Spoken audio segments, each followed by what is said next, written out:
Mga ka-DIY, welcome back to our YouTube channel. So siya nga pala, minor update lang sa ating latest portable power station. Diba nahirapan tayo dito mga ka-DIY? Ngayon may binili ako sa Shopee na instant wire connector at ito nga yun, ayan. So ito yung magpapadali sa atin, sa halip na ito yung ating gagamitin, ito na yung updated mga ka-DIY. I-open nyo lang yan ng ganyan, todo, para mailusot nyo yung wire, and then i-close nyo lang, yan, kakagatin nyo na yun mga ka-DIY. So yung orange connected yan dito sa tatlong orange, at itong isang blue naman connected dito sa tatlong blue.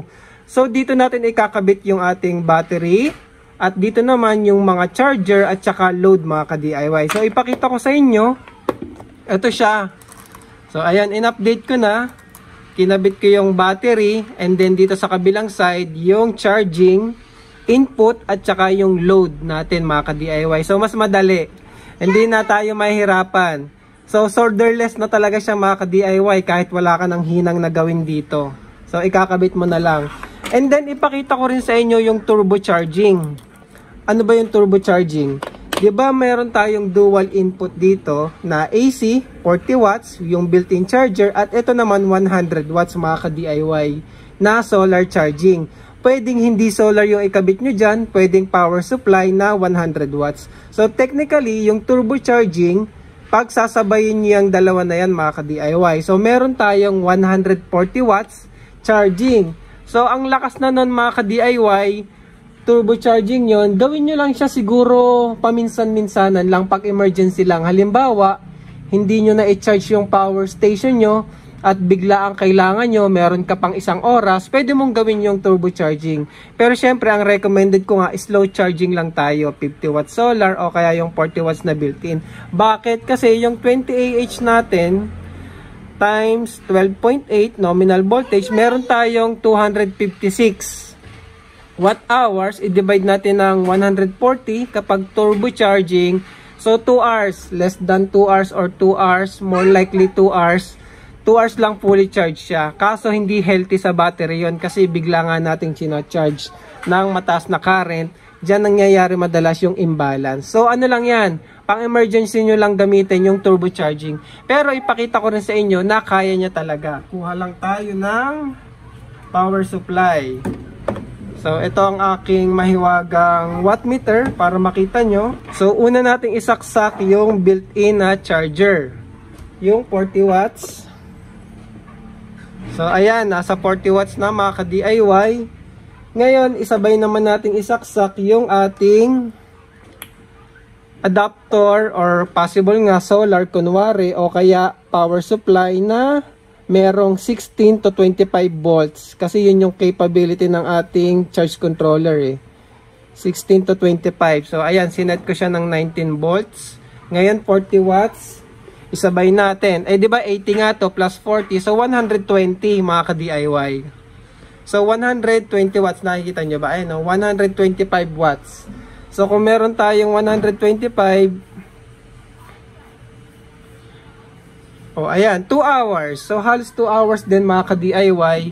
More or less. Kasi syempre kapag malapit na mapuno, babagal pa yan So, mga siguro 2.5 hour. Puno na yan mga ka-DIY. From 0% yun ha. Fully charge siya kaagad in less than or more than 2 hours. So, ayan. Goods. Ngayon, ipakita ko naman paano siya i-set up or i-charge sa solar. Meron lang tayong kailangan para maikabit natin sa solar mga ka-DIY. So mga ka-DIY, ito nga pala yung ating foldable na 60 watt na solar panel. I-charge natin ang ating latest power station gamit ito mga ka-DIY. So para i-charge, syempre kailangan lang natin ng male connector, DC barrel na 5.5 by 2.1. So ito yan.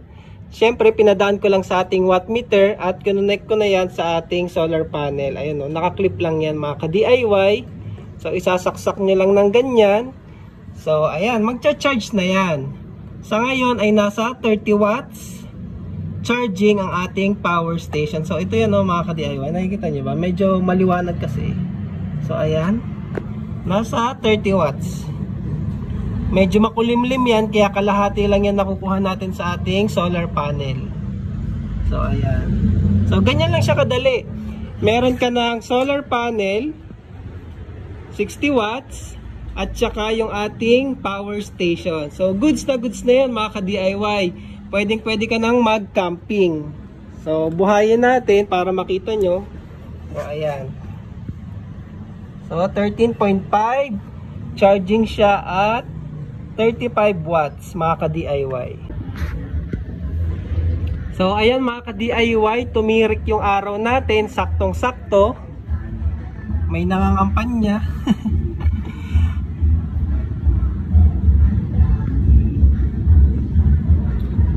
So nasa 47 watts tayo ngayon mga ka-DIY sa ating charging.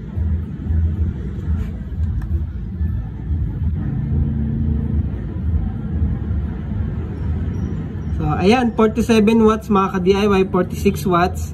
Goods na goods ang ating solar charging. Siya nga pala, kung yung solar panel nyo ay naka MC4, ito kasi hindi, kasi naka-wire lang to eh. Kung merong NC4 or yung 50 watts na malalaki yung bibilhin nyo, naka MC4 na yan mga ka-DIY. May nabibili naman tayo sa Shopee na MC4 2 barrel connector mga ka-DIY. May nabibili noon, nasa 200 pesos. MC4 papuntang barrel connector. So sa Shopee lang yan mga ka-DIY na bibili. So ayan, lumiwanag pa. Ayun no. Pumalo pa tayo ng 70 watts mga ka-DIY. So ayan no. Kasi nagliwanag ng todo galing sa kulimlim. So ayan no.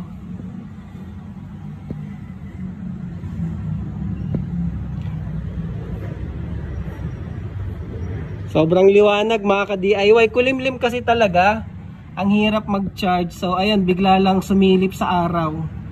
So charging tayo 70 watts. So ayun no. Goods na goods mga ka-DIY. So yun lang. Maraming salamat and thank you for watching.